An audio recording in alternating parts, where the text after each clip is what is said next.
Saseni mkofiti, manze nimewa miss, manze nimewa hata. Oh, aki hii mwaka nimekuwa nikifanya 2 episodes na homa, guy. We are refusing this spirit in the name of Jesus. Anyway, I have a beautiful guest, a very amazing guest today in set today with me. Her name is Caroline. Welcome, Caroline. Asante sana. Tunapenda wageni sana, tunaitwa Celeste Reflection, tunawapenda sana. Asante. Please introduce yourself. Okay.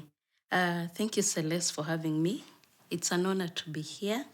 Mi naitwa Caroline Debu Adhege. I'm a mother, I'm a wife.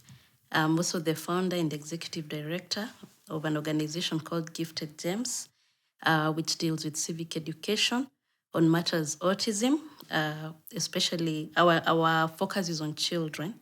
And so we help caregivers to understand what autism is. We provide psychosocial support, and just basic skill set support as well. And that's why we have her today here. Mmeshasikia hapo kwa autism.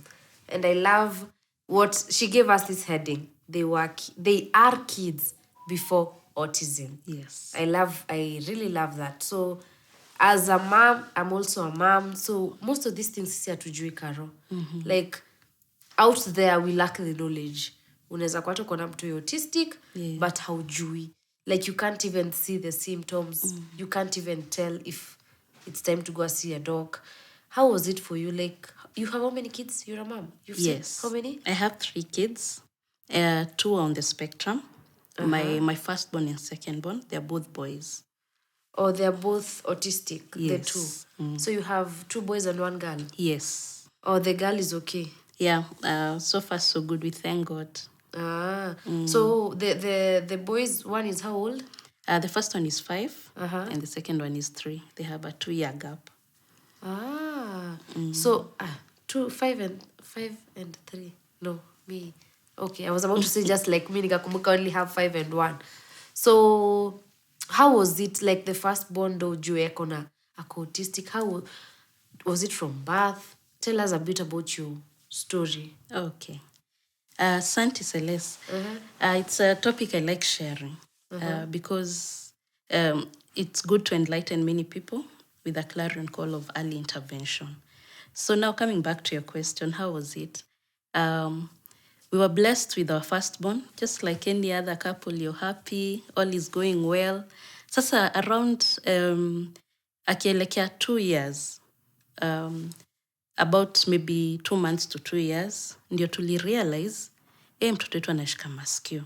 But at first, juu ni firstborn, wacha ni demonstrate venye alikuwa anashika hivi. Unajua alikuwa anashika hivi ama na flap. Wait, akielekea 2 years. So all this time from birth, mmekuaje? Tumekuwa sawa, all milestones zilikuwa ticked, anaongea, anatuangalia, ana point. Yani, we are a normal family doing normal things. Until 2 to 2 years, 2 months to 2 years. So all this time, alikuwa sawa? Alikuwa sawa kabisa. So si lazima mtoto autism atoke from birth? It's not a must. Sometimes, ina show much later. Lakini, vile tu tunaendelea kuresearch, kujua more about autism, we've come to find out, actually mtoto akiwa mdogo, you can tell, there are some telltale signs. For instance, ukinyonyesha mtoto, anakuangalia. Ana make hiyo cooing sound. Ako interested na surroundings zake. Now that's even before 1 year. Ana bubble. Hiyo brrr, hiyo. Yes. Hiyo kwanza ndi speech na develop.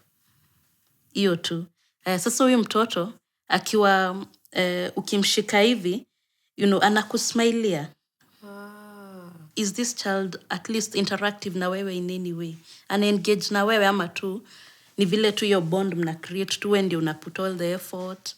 Mtoto ako in his or her own world. Kitu kama hiyo. So 2 to 2 months, that's when he started doing? Yeah, he started flapping his ears. Anashika masikio. So I remember our relatives came to visit. They are older than us. And they're the ones who saw there's a problem. Sasa unajua ni firstborn wetu. So you have no idea what to expect. Yeah. So mna raise tusi tulikuwa tunafikiria ni normal. So ndio wakaangalia after waende wakatuambia hebu pelekeni mtoto angaliwe tu hiyo masikio akuassess ionekane kama kila kitu sawa. You know, at this point, Celeste, I think it's good to note the relatives, those who are older than us, who have been parents before, sometimes they are very critical in identifying. Unaona hata huyo nyanya? That's so true. Anaweza jua hapa huyu mtoto kuna shida. Like where Baba Tugi comes from, they have a history being tongue-tied. So for the mother, it took a while. Like alikuwa shida kwani mtoto wake wanalia vifani. Kumbe wako tongue-tied. So for my two sons, wakizaliwa hivi, na alishinanga akiniambia, hiyo ni kitu nakuja confirm. For Tugi, it was there. Okay. So ilibidi akatwe, but it wasn't that much.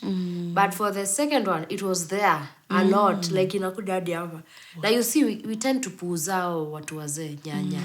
Kwanza for the cousin, now the daughter to the brother.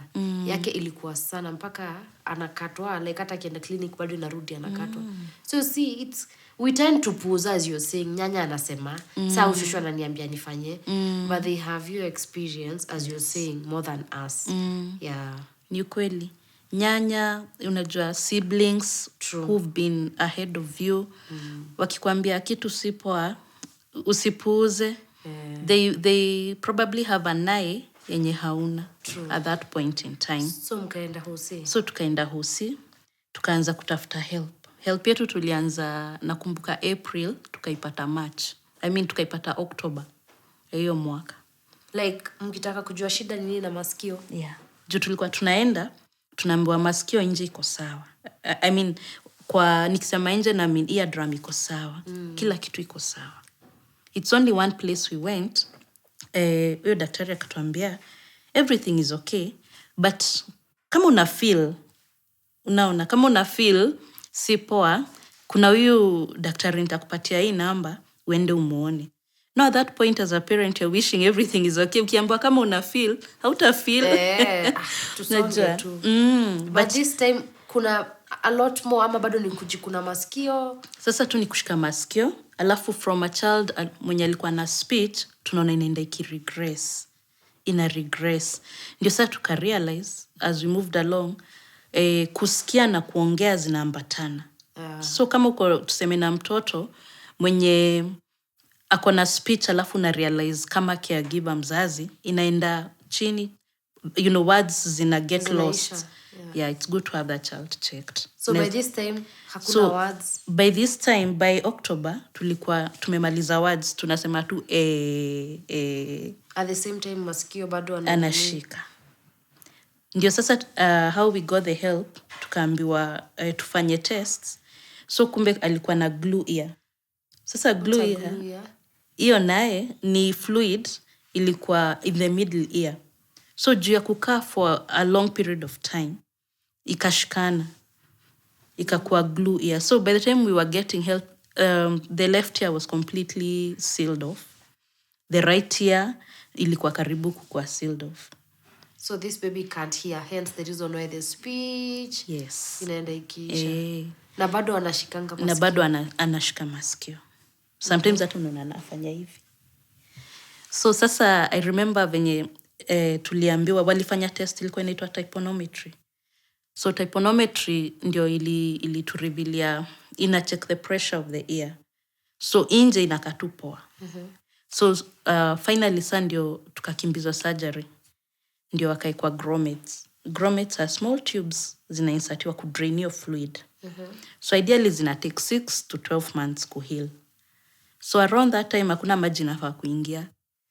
Wait, so now mlishafika 2 years, mkaenda hadi October, so you're almost 2 point. Now give another 10 to 12 months, another 1 year. Yes, ya kupona sasa masikio ipone, of which sa lazima ushinde ukirudi Hosi every month kuangalia progress. So at this time this baby is growing na speech imeisha. Yeah. So within that 6 to 12 ndio sasa tukaanza speech therapy. Tulikuwa tunafikiria tuna deal na masikio, but sasa after masikio tukaanza kurealize kuna other signs. kuna vitu hatuelewi. Mtoto alikuwa social, sasa tena anakaa kivyake, hataki maneno mingi. Tunaona mtoto sio speech tu, analialia, anajiangusha, tantrums. Unajua hiyo time hatukuwa tunajua zinaitwa tantrums. But tunashangaa mtu hasira. Akona hasira yenye uelewi, analia. So yeye hakuelewi na wewe humuelewi. So that's the only way anajiexpress. Yes. So, na si kulia kidogo, ni analia until hata wewe mwenyewe you get drained. Ile kulia yenye mtoto anaweza lia for hours. Yes, analia kabisa. So that was one of it. So pia ukumbuke kwa hii journey hata una adjust. Sasa ndio tukaanza story na speech therapy between you. Yes. Between your 6 months na hiyo 1 year ya kupona. Sasa speech therapy nayo tukaambiwa kuna places in offer speech therapy. Kuna hospitali, there are few. But kunazo that offer speech therapy. So when we were told to go to one of the hospitals and they offer the services, of course, being new parents, we went. We didn't know much about speech therapy. So we went and that's the first time we interacted with a speech therapist. Akatufanyia assessment. So assessment, wanakaa tu na mtoto hapo. Wanampleisha games wakimwongelesha. I think kuassess kaa anasikia, the level of hearing, tukaa hiyo. Ndio sasa tukaambiwa sasa twende afunzwe tena from scratch. Sasa nikaa mtoto, nikaa infant, sasa tunaanza from scratch. And this baby was okay. Yeah. All the way. Sasa kwenda, tungefika tu gate ya hosi, mtoto anapiga nduru, atalia from the time tunaingia hiyo hosi to the time tunatoka. So hakuna kitu amefanya kwa class? Kumbuka, you're paying per hour. Alafu ukienda, the first session unakubalishwa uingie, alafu anakuambia nao hizo zingine mngojee tu hapa nje. Alafu unaambiwa by the way hata akilia hivi anasoma. So as a parent tulikuwa na hiyo matumaini, wacha na tukaambiwa intensive therapy tukifanya intensive itasaidia mtoto wa without peak. Fail. Consistently. Yeah. So najua tunataka peak mnaifanya. Sasa kwanza mnarudi home mna draw budget tena so that mpate funds. Si ndio? But it's just 1 hour, which actually is 45 minutes in practice. And those 45 minutes zinanalia? From the time naingia gate to the time natoka na nyamaza mkitoka. Oh no. So we realized hapa no learning is taking place as the parents. And now we tried as much as possible tumpeleke. We put some things on hold, diverted some resources huko, tumpeleke many times, tuoneka ata peak. Sasa some life lessons kidogo, we realized it is a journey. Hamta drain kila kitu, ndio, yani msoti story. It's a journey. So maybe that's actually a take home for a mom who is in that process right now. Yes. It's a journey. It's a journey. Si ati ni kitu unafanya haraka umalize uendelee na hii life. Yes. It's important kujua consistency is key. So hata kama hautafanya all at once ishe, make sure you are consistent. Kama ni hizo 2 therapies unaenda, enda. But beyond kwenda, take initiative, utake kujua ni nini mtoto wako anafunzwa. Na anafunzwa aje. So that you can replicate it at home. That 1 hour. Yes, is not enough. And actually to the moms, there's a lesson actually to the parents, so that square too biased. You're the best therapist for your child. Learn what you need to learn. I'm not saying that therapists are bad. Therapists are good, but they're there for 1 hour. All the other hours niwe na huyu mtoto. So mkaendelea na hizo classes ama sasa ukaona? Sasa yetu ilibidi tulifika mahali tukaona it's not effective. And that's something else. There is effective therapy. So even after the 6 months or the 10 months bado hajaongea? No, we went I think for 2 months. Tukaona we are not making progress. So we had to sit down. Tukaulizana na my husband, how else can we do this? If, for instance, we tried and got mtu akuje kwetu. Okay. A normal setting kwenye mtoto hata kuwa so unajua hana anxiety, atakuwa relaxed. Would that work? Because clearly for us tuliona our therapy hosi haiko effective. So tukaona acha tutafute kaa kuna watu wanaweza come home. Tukaanza kugoogle hatukujua mtu. Tuna research tu. Tukapata there are few who actually online. Let's see who we can call akuje home. But before we called, sisi tuna believe in prayer.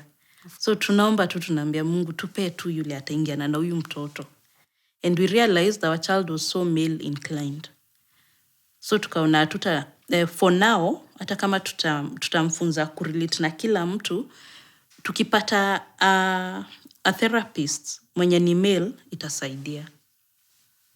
So we looked for one, and we thank God the first one we spoke to, venye alikuja tukaongea naye wakaingiana na mtoto, it worked. So now all this time your kid hata hujajua about autism. Sasa huyu speech therapist ndiye alitufungua macho.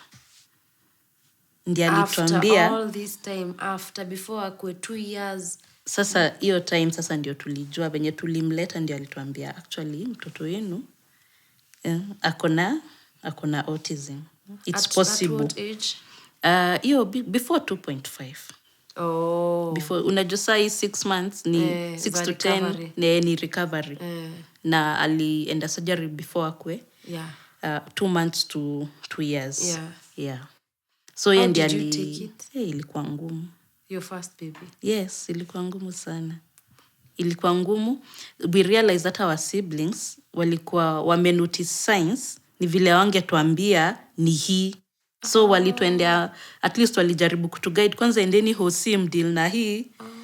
So hata wakiambia masikio, they had seen more to it. Yeah. But now mko 5 years, how has it been? So I think it's been a journey. Some days are good, sometimes some days are challenging, but maybe naweza ifafanua zaidi kwa yule mzazi anaona other signs. Because hakuna, it's a spectrum. Hakuna watoto wawili wenye wako on the spectrum that are the same. Hata kama ni siblings. Utapata, unaona kuna levels.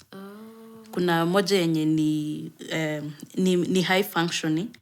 Huyo mtoto wako hapa hata huwezi sema akona autism. Kitu na autism ukiletwa mtoto hapa huwezi jua akona autism. It's not like Down syndrome, there's a physical.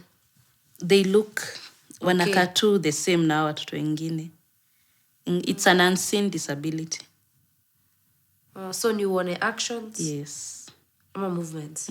So kuna mwenye yako huyo high functioning anaweza kuwa hata anaongea. Anafanya tu vitu vizuri. Anafanya tu vitu vizuri, but kuna mahali kutakuwa na there is a challenge somewhere. Maybe anaweza kuwa tu hyper. Eye contact yake iko aje? Like tantrums sana? Si sana. Anaweza kuwa tu they can adapt to a situation very fast. Is there like a common thing in all of them that you can tell? Kama hiyo eye contact, things to look out for. Mtoto anakuangalia ama ana avoid kukuangalia. So if mtoto wako akupe hiyo eye contact, si ati anakataa kukupe. Labda there is something more. Na tunaambianga usimforce na usik help. Ukiona hakuangalia enda tu umpeleke angalia. Hata sijui kama wangu ni like these are things that I can't even tell if mtoto wangu atanipea. I think tayari muangalie hivi. Ama ile ya breastfeeding yenye unasemanga anakuangalia ukibreastfeed na ana smile na kusmile. Sasa kama unaona from an early age that is not happening, seek help. Ingine ni tiptoeing. Umoyo na watoto tu ana tiptoe. Unamwambia kanyanga chini, baba kanyanga chini, mama kanyanga chini. Na hakawezi, hakakatai. Ukiona tiptoeing, seek help. Enda tu ambie doc, mtoto wangu ana tiptoe from alianza hii time to this time. Kuna shida mahali. Kutiptoe like this, yes. Ama hakanyagi flat foot. Hivi, anapenda kutiptoe. Zingine, some signs, subtle signs unapata anafanya hivi mikono, ama kuna vitu funny anafanya tu hauelewi.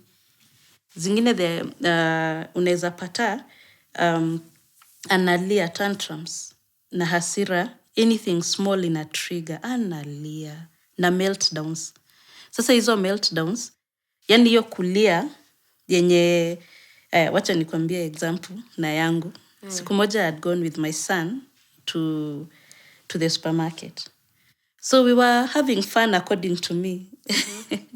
So after, when we got to the till, alipiga nduru all of a sudden. Yani, kila mtu alisimama. Kila mtu anatafuta huyu mtoto wako. What's going on? So hata mimi mwenyewe was so confused. Like we were just okay. Yeah, we are tunalipa. Ndio tutoke. Amekuwa tu sawa. Sasa later, ndio nakuja kujua, it was kitu inaitwa sensory overload. Sensory overload hiyo naye. Yani umepeleka mtoto new environment, so many things, they are so new to this child, ameshindwa kuprocess. Sasa his way of reacting was screaming. Shout. It's the same that ile unampeleka kwa watu wengi, ananyamaza. Like kwenye ulimkalisha, kama ulimuingiza kwa hii room ya birthday ya watoi, kwenye ulimkalisha, ataka hiyo spot moja. I had a friend who had that problem. Mpaka tunamuuliza kwa nini acheze na aliketi kwa hiyo meza ya birthday na akashika vijiko za birthday na atashinda hapo na hizo vijiko for hours. Asongi. Hiyo sasa kuna kuna restricted behavior na repetitive movement. Sasa restricted maybe ni kama hiyo, I may be wrong but ni kama hiyo. Ingine ni kama unanunulia mtoto toy. So ningeona nimekachukulia kaka, unajua boys vile wanapenda kuendesha hiyo gari. Yeah, badala ya kuendesha nachukua gari, naanza hapo kwa wheel, anairotate. Naizungusha. So ana interact. Si kawaida. Kawaida una expect. Yeah. Sasa yeye anashika tu kwanza na hiyo inamfascinate kabisa. So repetitive behavior zingine kama tuseme anapenda kuspin. Anazunguka na ni kama wasikii kizunguzungu. Yeah, they don't. Anazunguka. Wewe unangoja anguke. Hata anguka after that. So these are signs and symptoms that maybe a mom out there, the earlier, early intervention, the earlier you see it, the better. Yes, please seek help. Yeah, because you said between 1 to? Before at least, jaribu, kama umeziona mapema, before 6, enda. The mind of the child is plastic. Before 6 years. So your time in absorb vitu haraka. That's what we've come to learn along the way. The more you stay, the harder it will be. Yeah. Could change some of these things. Na kuna watu tumekuwa tukisoma na tukiambiwa, the more early intervention inafanywa, the more huyu child akona a chance ya kulivania normal life independently. But the more you delay, the more unadeny mtoto, hii chance ama itakuwa so difficult for but you. But unajua sasa wengi wetu we are delaying without knowing because we don't have this information. But I think that's why they should follow your handles. When you share the journey of your kids, like I think it will be so easy nikiona mwingine ako nayo na anaiembrace na anaihandle vizuri. Kuliko kwenye niko watu wananiambia shida mtoto wako ni nini, like they're just asking questions, hakuna solution. But nikifollow gifted gems, yes, gifted gems, naona Caroline leo aliamka hata ameshinda vizuri. As you've said, there are good days, there are bad days. So I feel because most of us, Caroline, ni kutojua hatujui. Ile ukweli juu nitaona mtoto, siwezi ona mtoto wangu ako na shida na I'm like, but naona niangalie niko like tutaangaliana kesho. Hata kesho ujisikii. Wewe ujisikii kunisalimia. We don't know. Then by the time we know, like me, I didn't know you can give birth to a normal kid. Then along the way, mkwe exactly. Me I thought akitoka tu hivi kwa tumbo akipigwa kofi alienga. We are good to go. So you see some such things, it's because we don't know. And that's why it's good to have guys like Caroline mnatuambia experience yenu, how it is. Now he's a big boy. Yeah, now he's a big boy. We've actually seen early intervention work. We are seeing it in terms of speech. He can go to the toilet peke yake. We are still potty training. You see, there are some. Now, those are other things about autism. Potty training is not easy for all. In the journey of autism, you know, it's a sensory thing for them. Kuna wenye watakubali na kuna wenye you have to really be consistent. Siku moja tu itashika. They work on routine. So you just keep doing it. Until... Yeah, siku moja tu click. Itashika tu na utaona mwenyewe ameenda. Na kuna wenye isha happen. But the common thing kwa wote, they kept trying. They were consistent. They picked a routine ya kumfunza how to do it. So what I understand differently. But they get there. They will. Yeah, they get there. Eventually, they get there. Unaona hata hii kitu kama kupoint. Kama uoni mtoto wako akipoint, maybe anasema, anakuonyesha ndege, ama nipee maji, pointing. Na anafaa kuwa na point. Iyo inafaa kukuraise. Ifanye ufikirie, is everything okay? I did an episode a while back with Dr. Ashira. Where there Dr. Ashira ndo alinipea namba yako akaniambia, Celestine, there's this lady, you need to have her on your show. There's an episode you did, Dr. Ashira, yeah, milestones. Kids milestones. Because again, pia sisi tujuangi at what point anafaa kupoint. Wewe utafikiria, unajua kwetu ni watoi. Ni kababa until kababa is 1 year and kababa cannot do anything. Yes. Because wale achatoka kiwa katoi, hauoni tunasonga. So after kufanya hizo milestones, ndo kulikuwa na watu wengi wako like hapo kwa speech, there's a problem.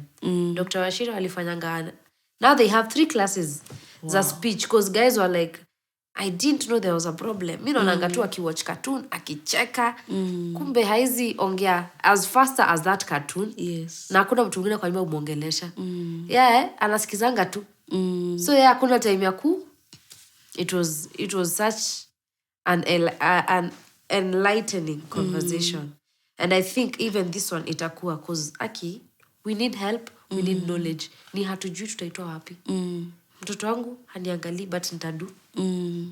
Sijapatana na Caroline akaniambia story yake. So me I'm just, kama sahi kuna matu wako makueni huko kwetu ajui hii story.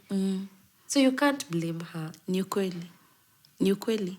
Even as we were in that spot. And that's actually what led to us beginning Gifted Gems.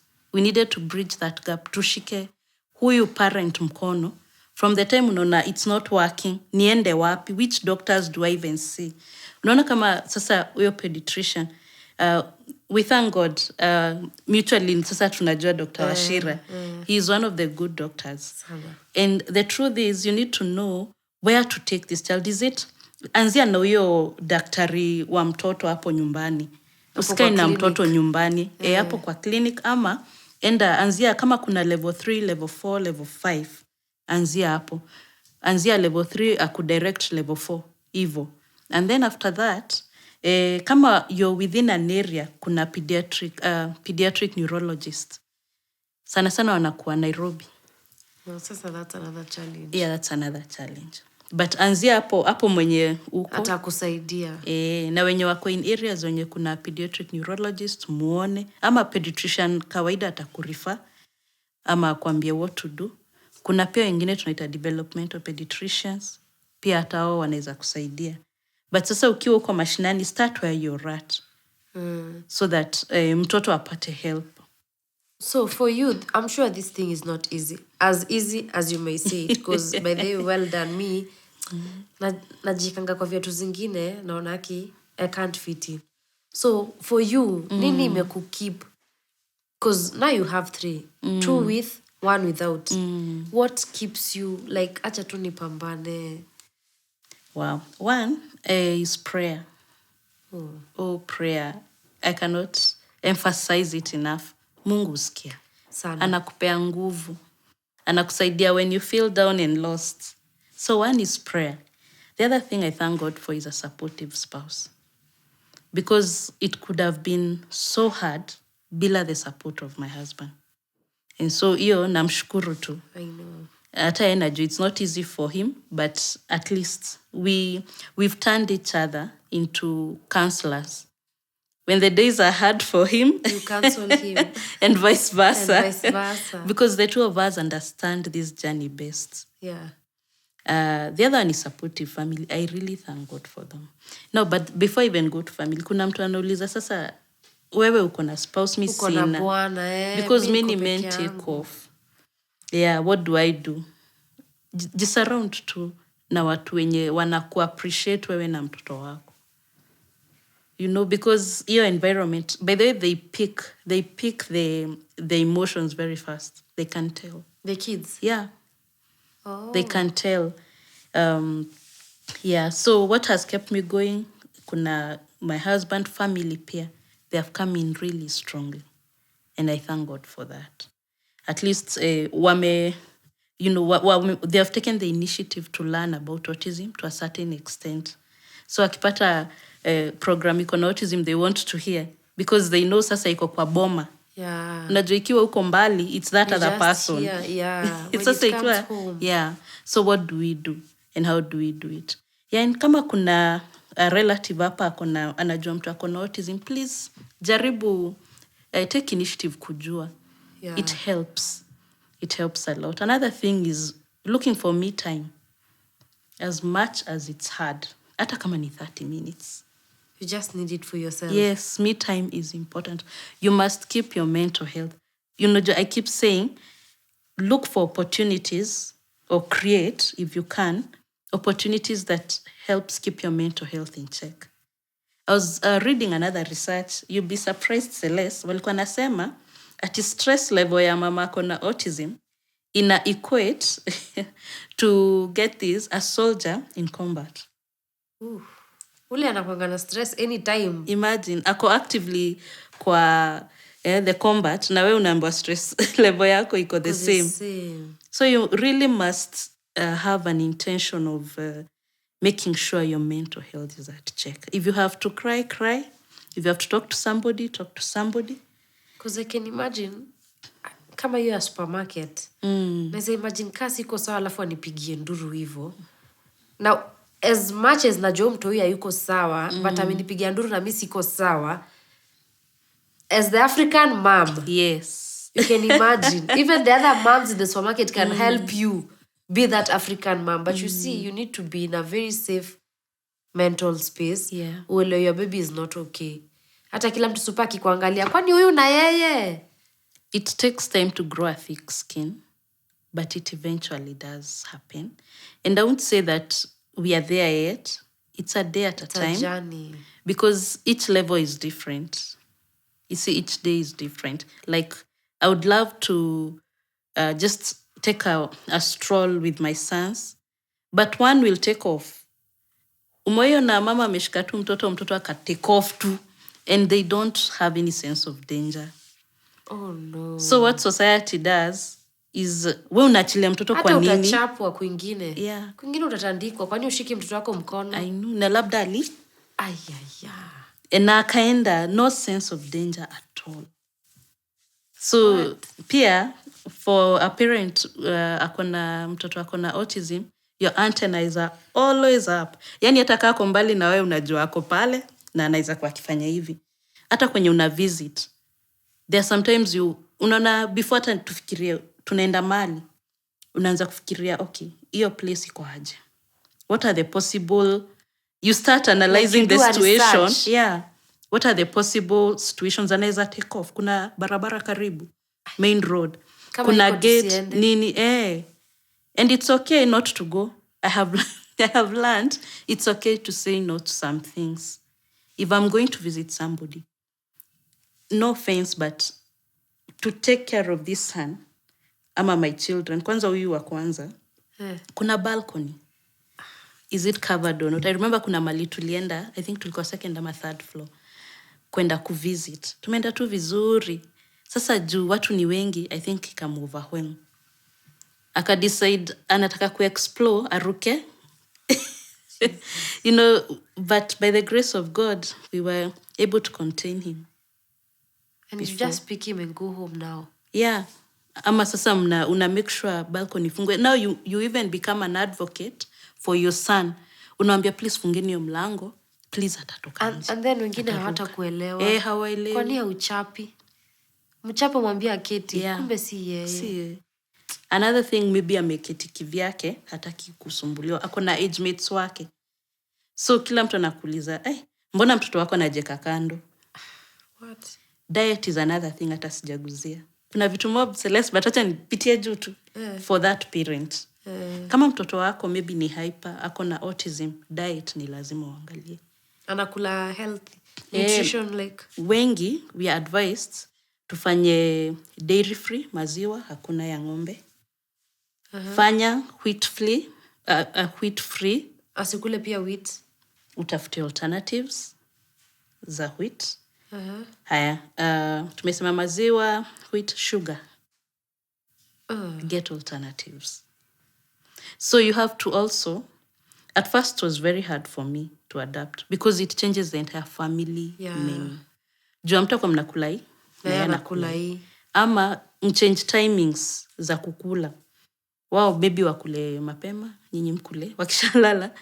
Unaona kitu kama hiyo. But in short, what it has taught me, at first it was really hard. Then I decided, you know what? This is an opportunity to learn a new skill. How do I cook something to do with cassava? Nitapikaje na nitatumia nini? Ni nini naweza tumia badala ya sukari? Keki ni aina gani? So instead, after you eliminate, what do you replace with? Juu ni mtoto bado. Lazima keki. But sasa hii keki si ya wheat. Si ya wheat na ina sukari. Na usiweke sukari. So alternative ni, kama ni asali, ensure si ile asali imbo. Unajua hizo sukari. Utafute asali mzuri. Ama ukiweza sweetener mzuri. But ukiona pia ina trigger na kuwa hyperactive, una withdraw. Because it also triggers. Yeah, sugar. Wow. So we had to really rethink the menu. Tunakula nini? Hizo zinapatikana wapi?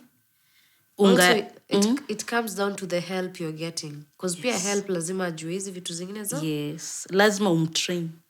Na lazima, by the way, hapa ni penye, if you're able to, do it yourself. Mtoto, get help if you can, but train the help. Do it yourself if you can. Also, if you have help, train. And don't feel tied up at kama hawak na watoto. If it's not working with the kids, I normally say if it's not working, it's not working. Yeah. Wacha aende tu. Jukawe mtoto aongei and it's not working. Utajuaje what happened? So nikuulize, Caroline, after all this, is there a cure? It's a lifelong condition, manageable. If you do early intervention, from what I've seen with my own children so far, and from the research that is out here, there is a better probability of this child having a near normal life. By near normal, I mean independent life. So usifungie mtoto. Wacha mtoto apate help as early as possible. Actually, kuna mahali tuliona, I don't know where it was. I've hosted moms with Down syndrome also here. There's a sijui ni hotel ama ni cafeteria ilikuwa imeemploy boy akona Down syndrome na alikuwa na nini vizuri sana. So it's very true what you're saying. They can have as much as they'll be slow ama they'll be sometimes, but they can do their own life like waki. Wow, this is so nice, Carol. Like, na feel tunaweza explore, tunaweza ongea, tunaweza saidiana. But for that mom out there, mwenye sahi ndo amenotice, maybe kuna kitu sana fun. Venye nimekwambia saidi na kuangalia mtoto wangu vizuri, you know, those things until you hear of them, ndo cause ebu let me go. Because me, I thought it's from birth. I didn't think inaweza come to a baby who was okay. Yes. So to that mom who is there, struggling to accept, struggling to notice, maybe some encouragement too. Okay. Kwa huyo mom, mwenye sahi maybe ndio inaanza kumhit, something could be wrong. I'll start with a very interesting thing I'll say. I hear you. And denial is normally the first thing. But don't stay in denial. Imagine the longer you take to help your child, the more the problems you're piling up for the future. So start now. Start seeking for that help. Usikae kwa denial sana. Usikubali kukaa. It's a choice. You take it, try and see the positive thing out of this whole thing. You can learn a new skill, you learn new information, be the best advocate for your child. Start researching, and then see what you get to help your child. So I would encourage you. It's a journey. I'm not going to tell you that it's a bed of roses, but if you determine, yani uamue, kwa hii journey, I'll be the best mom or parent to my child. I'll learn as much as I can.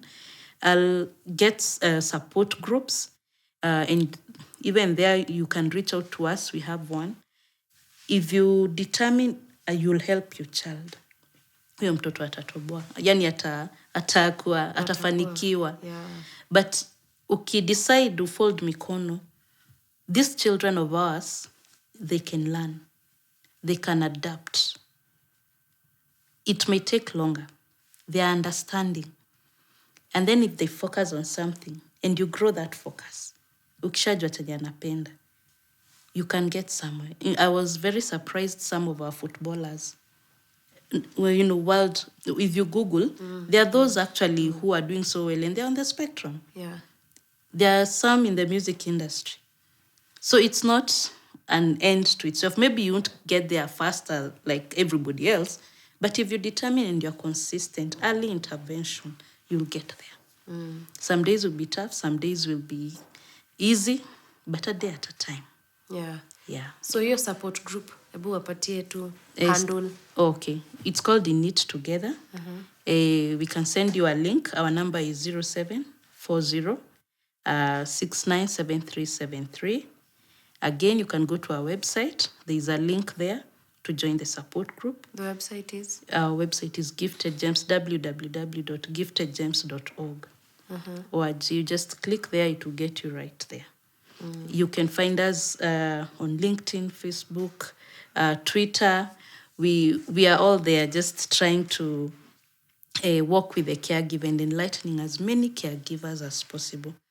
Maybe on this, let me just mention, we've had a very interesting month doing learning on something we are calling augmentative and alternative communication.